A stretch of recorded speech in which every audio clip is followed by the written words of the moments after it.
어둠에서 빛으로, 빛을 통한 안식으로 라는 제목으로 하나님 말씀을 함께 나누려고 합니다.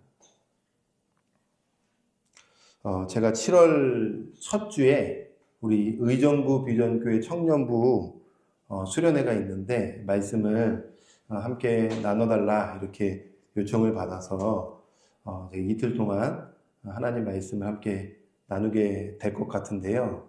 기도해 주십시오. 이번에 주제가 길 잃음 그리고 길 찾음 이런 주제인데 우리 청년들이 길을 잘 가고 있는가, 길을 잃지는 않았는가, 또 길을 잘 발견하고 찾았는가 이런 거대 주제를 가지고 하나님 말씀을 나눌 텐데 하나님께 이제 기도하면서 하나님 어떤 말씀을 우리 청년들과 나눠야 할까요? 라고 묻고 또 말씀을 쭉 읽는 중에 요한복음 중심으로 말씀을 참 나누면 좋겠다. 특별히 예수님께서 예수님 자신에 대해서 말씀하실 때 예수님께서 하신 말씀 중에 내가 곧 길이요 진리요 생명이다 라고 말씀하셨기 때문에 그 길 대신 예수님을 우리 청년들이 만나면 좋겠다 라는 측면에서 요한복음을 준비하고 말씀을 준비하다가 오늘 말씀도 우리 청년들과 나눌 텐데 이 말씀을 청년들만이 아니라 우리 성도님들과도 함께 나누면 좋겠다 이런 관점에서 특별히 요한복음 9장 우리가 잘 알고 있는 날 때부터 맹인, 이 맹인 치유 사건을 통하여서 하나님께서 오늘을 살아가는 우리에게 어떤 말씀을 주시기를 원하시는지 함께 좀 고민해보는 시간 되었으면 좋겠습니다. 제가 의도하진 않았지만 5월 달에는 가정의 달로서 가정에 관한 말씀들을 조금 우리가 생각해 봤다면 6월 달에는 이 고침받는 사건을 마태복음 통하여서 함께 살펴봤어요. 우리가 다른 것 다 우리 잊어버려도 기억해야 할 것은 뭐냐면 복음서에 나오는 특별히 병자를 고치시는 이야기는 단순히 예수님 믿으면 고침받는다는 이야기를 기록하려고 하는 것이 아닙니다. 그래서 예수님 믿으면 문제가 해결됩니다 라는 측면에서 이야기하려고 하는 것이 아닙니다. 왜냐하면 우리가 예수님을 바라보는 시각은 나의 필요를 얻기 위해서 주님께 구할 때가 많이 있습니다. 하나님 나 사업장이 좀 잘 되게 해주세요. 하나님 나 건강의 문제 해결해 주세요. 하나님 내 인생의 문제 해결해 주세요. 진로의 문제를 해결해 주세요. 물론 하나님께서 그 모든 문제들을 하나님의 때에 맞게끔 바꿔가실 겁니다. 우리 주님의 관점은 기도하면 병나가 아닙니다. 그죠? 이 병고침의 이야기를 통해서 우리 내면을 말씀하시는 거예요. 우리 영혼의 상태를 질문하고 계시는 겁니다. 너가 진짜 영적인 나병 환자는 아니냐? 너가 진짜 중풍병에 걸려서 지금 마비된 상태로 신앙의 길을 걷고 있는 것은 아니냐? 그런 측면에서 본다면 오늘 이 맹인이 고침받는 사건도 단순한 고침은 아니겠죠. 어떤 고침받는 사건이고 이 사건을 통해서 우리 주님이 2000년 전이 아니라 오늘 현재를 살아가고 있는 예수 그리스도를 믿겠다고 하는 우리에게 뭘 말씀하시려고 하는지 깊이 고민해 봐야 되겠죠. 자, 본문 속으로 들어가면 오늘 1절 말씀에 이렇게 시작이 됩니다. 예수께서 길을 가실 때에 날 때부터 맹인된 사람을 보셨다. 네. 예수님 누구 만나죠? 맹인 만납니다. 그런데 이 맹인은 어떤 맹인이죠? 네, 날 때부터 맹인입니다. 날 때라는 것은 우리가 잘 아는 것처럼 존재가 시작될 때부터, 삶이 시작될 때부터 어떤 삶이었냐? 맹인이었다는 겁니다. 그럼 맹인은 딱 알죠? 앞을 보지 못하는 사람입니다. 다른 말로 말하면 어둠 가운데, 캄캄한 가운데 있는 사람입니다. 하나님의 창조 세계를 보지 못하고 있는 사람입니다. 그러니까 하나님께서 지금 이 사건을, 이 맹인을 굳이 끌고 오면서 요한을 통해서 우리에게 말씀하시려고 하는 건 뭐냐면 존재가 시작될 때부터 어둠 가운데 있었던 한 사람이 있었다는 것입니다. 그러면 이게 누구를 말하는 거예요? 우리 말하는 겁니다. 우리. 존재가 시작될 때부터 어둠 가운데 있었던 사람이 너다. 그러니까 날 때부터 맹인은 저 멀리 있는 2000년 전에 있었던 어떤 사람이 아니라 그게 너야. 이렇게 말씀하시는 겁니다. 이게 지금 성경이 요한복음은 너무나도 친절하고 감사한 것은 사건을 기록할 때마다 영적인 해석을 불어넣어주고 영적인 해석을 통하여서 하시려고 하는 말씀이 뭐냐면 그게 너야. 이것만. 그게 너야. 여러분 잘 생각해 보십시오. 창세기 3장에 우리가 잘 알고 있는 선악과 사건입니다. 최초의 인간입니다. 그 아담이 납니다. 그 아담이 하나님께서 명령하신 선악을 알게 하는 나무 열매를 먹지 말라고 했는데 그의 짝꿍인 하와가 먹고, 즉 너는 나다, 나가 먹고 아담도 먹고 하나님을 거부한 거예요. 선악과에 독이 있는 게 아니라 선악과에 선과 악을 알게 하는 뭔가 특별한 게 있는 것이 아니라 그 명령을 지키냐 지키지 않느냐 하는데 명령을 지키지 않으니 하나님과 어떻게 돼요? 끊어진 겁니다. 끊어지면 사망이에요. 그러니까 사망이 찾아오자, 어둠이 찾아오자 아담과 하와가 했던 방법이 뭘까요? 무화과 나뭇잎을 따서 치마로 만들어서 부끄러움을 가린 거예요. 수치를 가린 거예요. 왜 성경이 갑자기 무화과 나뭇잎을 따서 치마로 만들어서 부끄러운 곳을 가렸다라고 표현할까요? 그 부끄러움을 해결하기 위해서, 인간의 어두움을 해결하기 위해서 자기 방법으로 갔다는 겁니다. 여러분, 구원의 문제를 자기 방법으로 해결하려고 하는 사람들이 있어요. 인생의 문제를 자기 방법으로 해결하려고 하는 사람이 있어요. 그래서 수많은 종교를 만들어냅니다. 수행의 방법을 만들어냅니다. 돌을 닦으라고 말합니다. 그런데 내 방법으로 안 된다는 겁니다. 그 부끄러운 가운데, 수치 가운데, 인생의 어두운 가운데 있었던 아담과 하와에게 하나님이 찾아가 주셔서 아담아 어디 있냐? 다 알고 계심에도 불구하고 나오라는 겁니다. 주님이 뭐 모르는 상태에서 아담아 어디 있냐? 라고 물어봤겠어요? 딱 보면 아는데, 저기 있네 아는데, 아담아 너 스스로 너 가리지 말고 나와. 나한테 나와. 하면서 하나님이 가죽 옷, 짐승을 죽여서 옷을 입혀주신 거예요. 하나님의 방법으로 구원해 주신 겁니다. 우리가 얼마나 우리 방법으로 무화과 나뭇잎을 치마를 만들어서 살아내는지 몰라요. 인생도 내 방법으로 살아갑니다. 미래가 하나님께 있으면 다 하나님께 토스해야 되는데 내 방법입니다. 내 생각입니다. 그런데 이런 방법이든 저런 방법이든 율법을 행하든 안 행하든 내 방법으로 치마를 만들던 이게 다 어둠 가운데 있는 거예요. 성경은 그것은 어둠 가운데 있는 거야 라고 말합니다. 베드로전서 2장 9절에 베드로는 이렇게 말해요. 너희는 택하신 족속이요 왕같은 제사장들이요 거룩한 나라요 그의 소유가 된 백성이니 이는 너희를 어디에서 불러냈어요? 어둠 가운데서 불러낸 거예요. 여러분 잘 생각해 보십시오.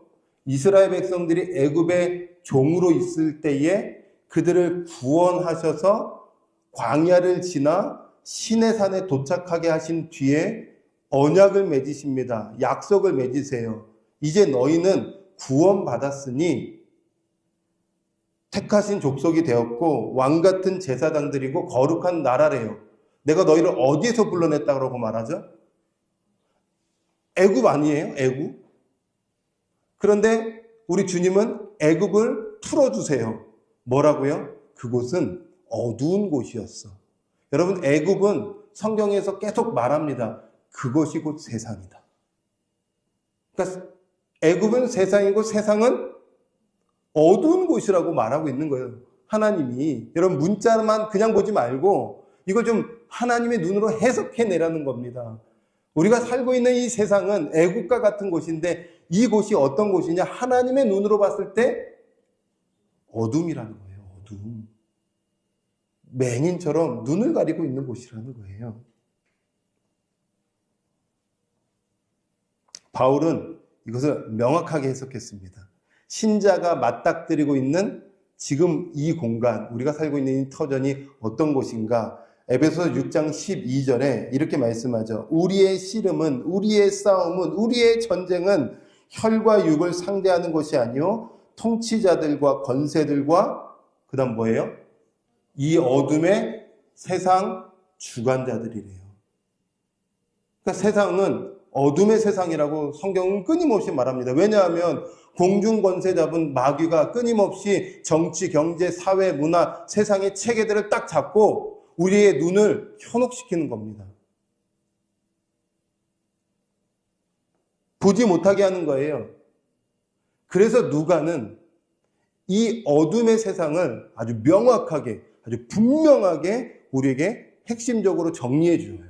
뭐라고 말하냐면 사도행전 26장 18절의 말씀에 보면 그 눈을 크게 하여, 눈 뜬 겁니다. 그죠? 어둠에서 빛으로, 사탄의 권세에서 하나님께로 돌아오게 하고 죄사함과 나를 믿어 거룩하게 된 무리 가운데서 기업을 얻게 하리라 하더이다. 여러분, 국어 어렵지 않죠? 어둠에서 빛으로, 그 다음에는요, 사탄의 권세에서 하나님께로. 빛이 누구세요? 하나님. 그럼 어둠은 뭐예요? 사탄의 권세예요. 사탄의 권세가 이 세상을 잡고 있다라고 말하고 있는 거예요. 우리가 걸어가고 있는 이 세상의 모든 시스템들이 하나님의 영광을 돌리지 않습니다. 그렇지 않나요? 한 예로 저도 우리 아이들 지금 성경도 가르치고 또 역사도 같이 보고 과학도 같이 보는데 과학에서 배우는 것, 별에서 온 당신 이렇게 이제 표현하는 거예요. 빅뱅 이론, 진화론, 우연히 존재했다는 겁니다. 당신은 우연히 존재하게 되었어요. 그리고 열성과 우성 중에 당신이 우성으로 지금까지 왔습니다. 약육강식, 강한 자가 살아남는다는 겁니다. 당신이 살아남았기 때문에 우리 존재는 강한 자라고 얘기하는 겁니다. 그렇게 흘러왔대요. 46억 년을 통하여서. 동물원에 가면 안 됩니다. 우리 친척이 거기 갇혀 있잖아요. 그렇게 되면. 오랑우탕도 갇혀 있고, 원숭이도 갇혀 있고, 질환론의 입장에서 보면 우리 친척 아닙니까?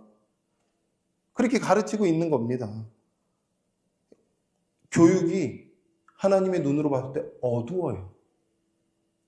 살만하니까, 배가 따뜻해지니까 뭐 합니까? 근데 동성애입니다. 성적으로 이제 타락하기 시작하는 거예요. 동성애 하고 있고, 하나님 분명히 말씀하셨습니다. 남자와 여자다. 그 남자와 여자가 한 몸을 이루어서 하나님을 경험할 수 있도록 시스템화 시킨 겁니다. 하나님의 시스템, 하나님의 원리로 가정을 만들어 주신 겁니다. 너는 나로 여기면서 사랑하라고 준 거지 내 반쪽이 나를 얼만큼 채워줄 수 있을까? 나를 얼만큼 보필할 수 있을까? 아니요, 사랑하라고, 나로 여기라고 우리 주님의 방법으로 그렇게 가정을 주신 거예요. 그런데 지금은요, 남자가 남자를 사랑하고 여자가 여자를 사랑한다라고 말합니다. 정치, 경제, 사회, 문화, 종교도 그래요. 이제는 어느 정도 시간이 지나니까 혼합주의로 바뀝니다. 혼합주의는 안 됩니다. 솔로몬이 혼합주의 때문에 망한 겁니다. 그래서 나라가 두동강 난 거예요. WCC, 카톨릭도 괜찮고, 저기 아프리카 종교도 괜찮고, 이슬람 종교도 괜찮고, 다 통합해가지고 하나님 찾아가면 돼. 그게 말입니까? 그거 안 되죠. 그건 진리가 아니에요. 여러분, 이것도 진리고 저것도 진리일 수 있겠습니까? 진리는 하나입니다. 그거 주님이 보라고 수많은 방법을 우리에게 가르쳐 주시는데 귀가 어두우면 안 들리는 겁니다. 여러분, 우리나라 정치, 경제는 또 어떻습니까? 예전에 1950년, 60년, 70년 보릿고개 시절 지나올 때에는 하루 한 번 먹는 것도 감사했다고 하잖아요. 근데 지금은요, 살만하니까 미래를 꿈꾸는데 미래가 하나님께 있는데 내가 미래를 다 만들어 가려고 하는 겁니다. 얼마가 없으면 속상하고 얼마가 있으면 마음이 편안하고. 왜 마음의 편안함과 속상함이 물질에 두고 있냐라는 거예요. 진리가 있으면 진리가 우리를 편안하게 하는 거고 진리가 있으면 자유가 있는데 자유는 온데간데 없고 오직 물질이 신이 되어서 그 물질이 있냐 없냐를 통해서 우리의 마음이 휘둘리고 있는 거예요. 이게 어둠이죠. 어둠 가운데 우리가 살고 있는 거. 저도 어둠이 늘 찾아오는 거예요. 어둠과 늘 싸우고 있는 거예요. 그러니까 우리 주님이 지금 날 때부터 맹인을 끄집어 오면서 우리에게 말씀하고 있는 거고 질문하고 있는 거예요. 사탄의 권세에 매여서 혼적인 영역, 즉 지정의, 생각과 감정과 의지가 지배되어서 진짜 하나님의 나라, 그 진리의 나라, 자유의 나라를 보지 못하고 살아가는 게 너 아니냐? 반석이 너 아니야? 너 길 잃어버린 것 아니야? 라고 질문하고 있는 거예요. 어떠세요? 맹인 아니세요? 눈은 활짝 뜨고 계십니까? 하나님의 나라 잘 목도하면서 걸어가고 계세요?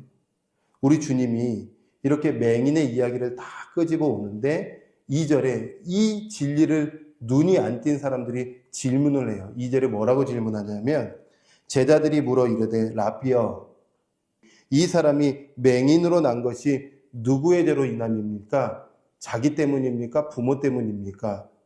병에 대한 것을 죄로 연결시키는 거예요. 우리 주님이 사실은 보이지 않지만 질문하고 있는 거예요. 몸의 병이면 병이냐? 마음의 병은 병 아니야? 영혼이 진리를 얻지 못하면 영혼의 병을 걸린 건 아니야? 병자가 따로 있냐? 네가 병자지? 이렇게 지금 말씀하고 있는 겁니다. 여러분, 엄마가 자녀에게 이제 이야기해요. 이런 이야기를 하는 겁니다. 딸아, 아들아, 네가 있어서 너무너무 행복해. 엄마, 나 때문에 행복해? 너 때문에 행복해. 그러면서 이제 자녀가 묻는 거예요. 엄마, 행복은 뭐야? 어떻게 하는 게 정말 행복이야? 돈이 많이 벌면 행복이야? 좋은 대학교 가면 행복이야? 뭐가 행복이야? 대답하실 수 있겠어요? 뭐가 행복인지? 그리고 자녀가 또 묻는 겁니다. 엄마, 지금 의자는 분명히 앉으라고 존재할 것이고 마이크는 소리를 더 확장시키라고 있는 것이고 컵은 물을 담아서 마시라고 있는 것이고 다 이렇게 있는 이유가 있는데 내가 있는 이유는 뭐야? 난 왜 살아야 돼? 라고 자녀가 부모에게 물어본다면 대답하실 수 있겠어요? 이 대답을 얻지 못하는 것은 병자예요. 우리 주님이 너 이 대답 없지? 너 이거 대답 명확하게 말할 수 없지? 그러면 너도 영적인 질병 가운데 있는 병자 아니겠냐? 우리 주님이 말씀하고 있는 거예요. 스스로가 답하실 수 있겠어요? 나는 왜 존재하는지, 그 존재하는 이유와 목적은 무엇인지, 그리고 그렇게 살아내고 있는지, 그러면 병자 아닙니다. 그런데 그것 없이 살아가고 있다면 우리 주님은 오늘도 우리에게 말씀하고 있는 거예요. 맹인만 병자냐? 너도 영적인 어두운 가운데 있으니 너도 병자지. 그래서 우리 주님이 이 맹인을 다 끄집어 와서 진짜 하고 싶은 말씀이 있는 겁니다. 이게 3절에서 5절이에요. 3절에서 5절의 말씀을 제가 읽어드리면 예수께서 대답하시되 이 사람이나 그 부모의 죄로 인한 것이 아니래요. 죄 때문에 그런 것이 아니다. 그에게서 하나님이 하시는 일을 나타내고자 하십니다. 하나님이 지금 오랜 시간 동안 있다가 이 예수님께서 이 사람을 통해서 하나님의 일을 하시겠다. 하나님의 일. 때가 아직 낮음에 나를 보내신 이의 일을 우리가 하여야 하리라. 밤이 오리니 그때는 아무도 일할 수 없느니라. 내가 세상에 있는 동안에는 세상에 빛이다. 빛이 왔다는 겁니다. 이제 빛의 일을 하겠다는 거예요. 그 일이 뭐냐? 그 일이 뭘까요? 6절, 7절에 그 일입니다. 이 일이 나타나는 겁니다. 우리 이 경험을 하면서 살아가야 된다는 거죠. 6절, 7절은 우리 같이 한번 읽어볼까요? 시작. 이 말씀을 하시고 딸의 침을 뱉어 지는을 이겨 그의 눈에 바르시고 이르시되 실로암 못에 가서 씻으라 하시니 실로암은 번역하면 보냄을 받았다는 뜻이라. 이에 가서 씻고 밝은 눈으로 왔더라. 아멘. 이 일을 하신 겁니다. 이 일이 어떤 일이에요? 그러니까 예수님이 지금 이제 맹인을 고쳐주실 겁니다. 그런데 어떻게 고쳐주시죠? 침을 땅에 뱉어서 진흙을 이겨서 눈에 발라주는 거죠. 그리고 실로암 물가에 가서 씻으라. 진흙을 이기려면 침의 양은 어느 정도 해야 됩니까? 어떻게 많이 모을 수 있어요? 얘기하고 있는데 나는 빗질을 크게 하면 내 침을 이제 모으기 시작하는 거예요. 제가 지금 좀 모아봤습니다. 이 정도로 안 돼요. 침 모아보세요. 진흙 이기려면 어느 정도 모아야 돼요? 입 안에 그냥 말하는 내내 침 모이고 있고 막 가래도 있어야 돼. 그때 좀 가래가 좀 필요하겠죠. 그래서 침을 이겨서 눈에 딱 발라준 겁니다. 아, 왜 이런 방법 취하세요? 예수님 고쳐주신 일들 굉장히 많잖아요. 말씀만으로도 치유되고, 옷자락만 만져도 치유되고, 손만 대도 치유되고, 누구는 믿음으로 반응만 해도 치유되고. 이런 방법 너무 독특한 것 아니에요? 왜 이 방법일까요? 창조? 와, 제가 거기까지 한번 고민을 해봤어요. 아, 진짜로. 흙이 그냥 흙은 아니에요. 네. 그러나 제가 거기까지 가다가 성경에서 더 얘기하고 있지 않기 때문에 저도 이제 조금 멈춰섰고, 상상은 할 수 있습니다. 여러분 거룩한 상상을 한번 해보십시오. 왜 이런 방법을 하셨을까요?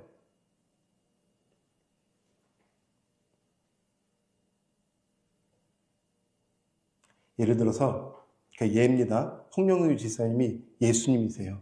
제가 맹인입니다. 그럼 지금 홍영유 지사님이 해가지고 진흙을 뱉어서 저에게 눈을 딱 발라줄 때에 그때 누가 보고 있어요? 사람들이 보고 있어요. 더럽다고 얘기하는 저 침을 눈에 바르는 저 모습을 사람들이 보고 있어요. 보고요. 이 사람이 바로 코앞이 실로암일까요? 좀 가야 됩니다. 갔는데 그냥 가요? 더듬으면서 가요. 그 광경을 누가 다 봐요? 사람들이 다 봐요. 그리고 실로암 몰가까지 들어가는 것 사람들이 다 봐요. 보면서 좀 보라는 겁니다. 보고 있는 사람들에게 시청각자로 영적인 메시지를 주고 있는 겁니다. 봐라. 저게 너야. 더러운 가운데, 죄악 가운데, 존재가 어두운 가운데 있는 네가 좀 봐라. 날 때부터 맹인이 너야. 그런데 그 어둠으로부터 해방시켜주는 자가 나야. 그래서 실로는 창세기 49장에 실로라는 단어가 추적해서 보면 결국에 예수 그리스도를 암시하고 있는 단어입니다. 나에게 던져. 나로부터 씻김을 받아. 그러면 어떻게 돼요? 밝아지는 거예요. 시야가 열리는 겁니다. 그 시야는 하늘의 시야입니다. 땅의 시야가 아니라 하늘의 것을 볼 수 있는 눈이 열리는 겁니다. 우리 주님이 저와 여러분을 이 수준으로 이끌어가기를 원하세요. 땅의 것에 뭐 그렇게 째째하게 목숨을 거냐. 살아도 주님이 허락하신 만큼만 사는 인생이 우리 인생 아닙니까? 주님이 없어도 또 100년까지 살다 와야 돼. 그럼 우리는 100년까지 살다 가야 됩니다. 야, 넌 순교하다가 와야 돼. 너 멀쩡하지. 몸 되게 멀쩡한데 넌 순교야. 그러면서 그냥 순교하다가 가는 거예요. 성경이 그렇잖아요. 야고보가 순교하고 끝납니다. 얼마나 인생이 빨리 끝납니까? 요한은 죽고 싶어도 못 죽어요. 90세 넘어까지 할 일이 있기 때문에 못 죽어요. 120세가 된 모세는 창창했지만 너는 거기까지만 해야 돼 하면 거기까지 하다가 눈이 총명하고 힘이 있고 기력이 있어도 주님 부르시면 가는 게 우리의 인생입니다. 그러면 우리의 시야가 열려야 되는 거예요. 째찌한 것에 목숨 걸지 말고 좀 높이 봐라. 위의 것을 봐라. 위의 것이 얼마나 거대하게 있는지 먼지와 같은 세상 것에 우리의 목숨 걸지 말고 그 먼지를 완전히 덮어서 아무것도 아닐 것 같은 하나님의 나라를 봐라. 그 주인공이신 예수님께서 우리의 눈을 띄게 하시기를 원하시는 거예요. 여러분 이 말씀 왜 들려주는 거예요? 왜 오늘 이 시간 이 말씀 왜 들려주는 걸까요? 이 말씀 왜 주셨을까요? 그리고 왜 우리의 귀에 들리고 있는 걸까요? 여러분이 오늘 주일에 예배하지 않으면, 그리고 하나님을 알지 못하고 예배하지 않는 자라면 여러분 일상의 사람들처럼 그냥 세상 것에 완전히 함몰되어서 맹인처럼 살아갈 겁니다. 하나님이 우리를 맹인으로 만들어 두시지 않으세요. 우리 주님 그런 주님이십니다. 나 지금부터 눈 떠야지? 아니요. 우리가 해야 될 것은 실로암으로 가는 겁니다. 예수 그리스도께 가는 겁니다. 그리고 우리의 모든 인생을 주님께 토스하는 겁니다. 그러면 주님이 다 해주십니다. 씻겨주시고 눈을 열어주시고 밝게 보게 하시고 그분이 내 인생의 전부라고 고백해 하시고 고백해 하시는 주님께 내 모든 것들을 드리는 겁니다. 영이 깨어나고 혼이 깨어날 겁니다. 영이 열려지고 여러분의 혼, 지정의가 하나님께 붙잡힌 바 될 겁니다. 생각이 붙잡힌 바 되고 감정도 붙잡힌 바 되고 의도도 붙잡힌 바 되어서 더 이상 세상의 가치에 목숨 걸지 않고 하나님의 가치에 목숨 거는 인생으로 우리를 바꿔주실 거예요. 그리고 수준을 높여줄 겁니다. 어디까지요? 예수님의까지. 그게 장성한 분량이잖아요. 오늘도 여러분 지난 한 주 동안 살아가면서 어떤 옷 입으셨어요? 무화과 옷 입으셨어요? 가죽 옷 입으셔야죠. 가죽 옷은 바울이 로마서와 갈라디아서 속에서 그 옷이 그리스도다라고 말하고 있어요. 그리스도로 옷 입힘 받아야죠. 그리스도로 덮임 받았는데 왜 계속 세상의 것을 가지고 무화과 옷 입으려고 하십니까? 그러지 말자라고 주님이 오늘 이 맹인 치유 사건을 통해서 말씀하고 있는 겁니다. 그래서 우리 주님이 그 전에 오늘 본문 전 본문인 8장에 이런 사건을 끄집어 오신 거예요. 어떤 사건이냐면 초막절 사건 때에 음행을 저지른 여인이 붙잡혀 와요. 그리고 이 음행을 저지른 사람이 모세의 율법에 어긋났기 때문에 사람들이 돌로 치려고 하죠. 예수님이 어떻게 하시나 이렇게 이제 시험하려고 하니까 그때 예수님이 말씀하세요. 너희 중에 죄 없는 자가 돌로 쳐라. 먼저 너희들 죄 없으면 먼저 쳐. 그러니까 사람들이 나 죄 있는데, 나 어둠 가운데 있는데 하고 이제 양심의 가책을 느껴서 하나 둘씩 이렇게 도망가요. 그때 예수님과 음행을 저지른 그 여인이 단둘이 남았을 때에 그때 예수님 뭐라고 말씀하시냐면 이런 말씀을 하세요. 8장 12절 말씀인데요. 예수께서 또 말씀하여 이르시되 나는 세상의 빛이니 나를 따르는 자는 어둠에 다니지 아니하고 생명의 빛을 얻으리라. 끊임없이 여태까지 어둠의 길을 걸어갔다면 이제 나를 영접하면 나를 믿으면 너희는 어둠 아니야. 빛이야. 생명이야. 그 생명이 어떻게 하는데요? 8장 32절에 진리를 알지니 진리가 너희를 자유케 해준대요. 자유가 찾아옵니다. 자유는 딴 데 있지 않아요. 일주일에 3번 예배하면 자유합니다. 새벽기도 한 번도 빠지지 않으면 자유합니다. 기도 여러분 이전보다 막 더 많이 하면 자유합니다. 아닙니다. 그거 다 그냥 여러분 열심이잖아요. 예, 예배 한 번 들으면 당연히 더 귀한 말씀 들으니까 더 좋겠죠. 그런데 거기로부터 자유가 오는 게 아니라 진리이신 예수님이 우리 영혼에, 우리 마음에, 우리 인생에 덮어주시면 그분 한 분만으로 자유한 거예요. 그래서 이 자유가 어디까지 가냐면 내가 오늘 어떤 급한 일이 있어서 나 오늘 주일에 예배를 못해서 자유할 수 있습니다. 내가 예배를 안 하는 것을 문제로 삼는 게 아니라 자유가 거기까지 갈 수 있는 거예요. 그렇다고 예배를 잃어버리고 예배를 없인 여기면 안 되겠죠. 내가 기도 생활 더 많이 하는 게 자유한 게 아니라 오늘 주님 안에 임함으로 주님이 나에게 하나님의 마음을 생각나게 하시고 그 말씀을 깨닫게 하심으로 한마디 할 수 있는 것의 자유. 11조를 드리지 않느냐가 아니라 내 물질을 자원하는 마음으로 하나님께 올려드릴 수 있는 자유. 나 주일에 10,000원 헌금했는데요. 그래서요. 나는 헌금을 못 드렸는데요. 그래서요. 그런데 나는 내 이웃에게 물질을 나눠주고 있는데요. 그 자유. 뛰어넘을 수 있는 자유. 하나님 안에서 어긋나지 않을 수 있는 자유. 말씀이 내 안에 통제되어 있으니 어떤 것이든 선택할 수 있는, 선택했는데 하나님의 뜻에 어긋나지 않을 수 있는 이 놀라운 성숙함으로 오는 자유. 이게 온다는 거예요. 그런데 지난 한국교회가 잘 왔지만 여기까지 안 가르쳐주는 것 같아요. 그러니까 예배 빠지면 안 된다. 기도는 어떻게 해야 된다. 뭐 철야를 해야 된다. 다 좋죠.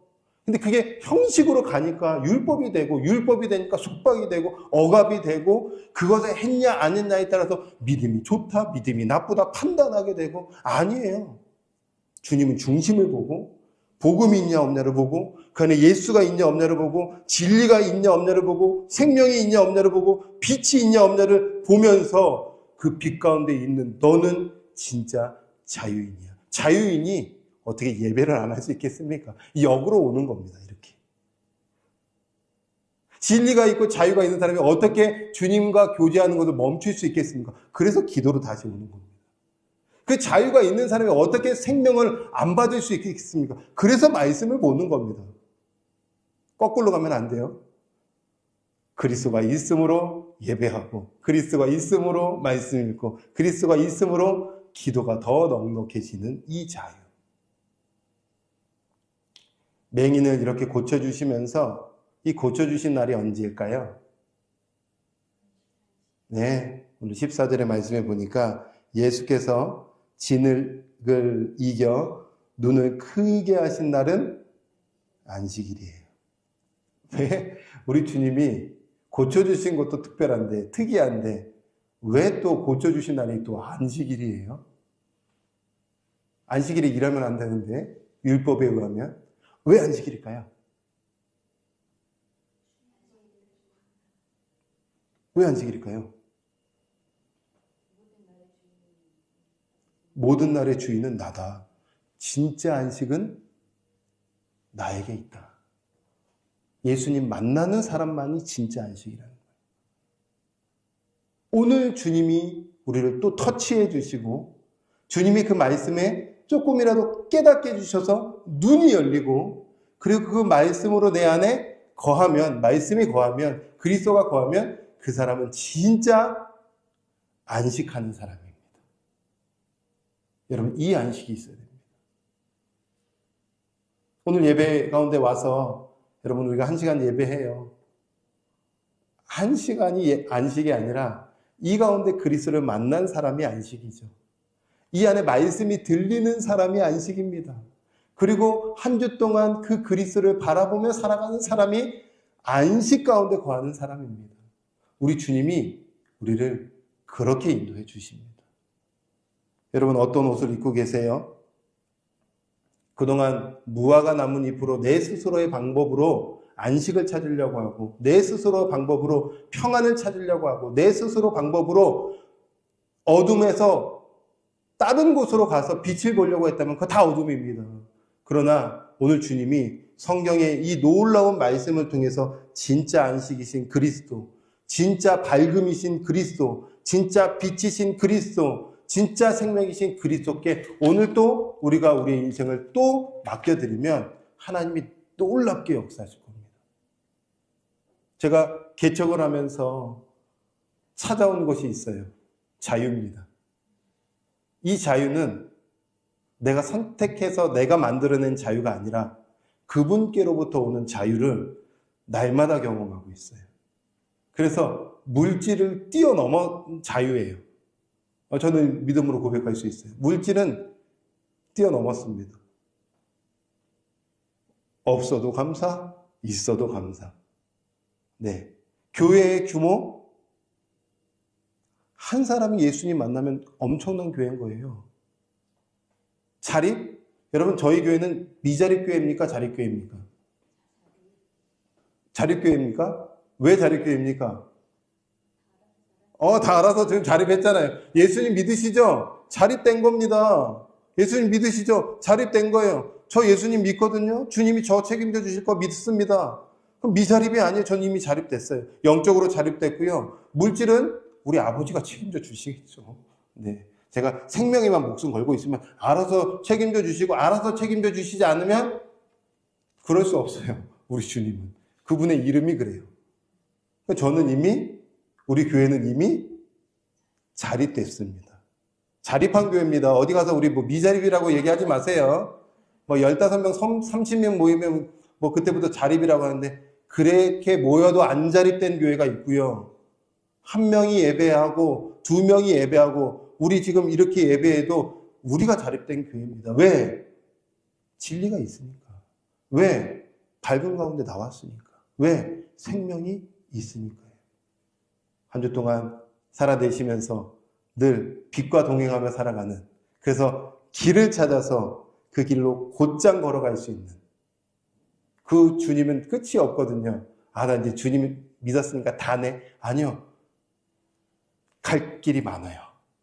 그러니까 성장할 수준이 아직도 우리는 끝이 없어요. 그 날마다 성장함으로 하나님과 동행하며 살아가는 우리 믿음의 성도님들이 되시기를 주님의 이름으로 축원합니다.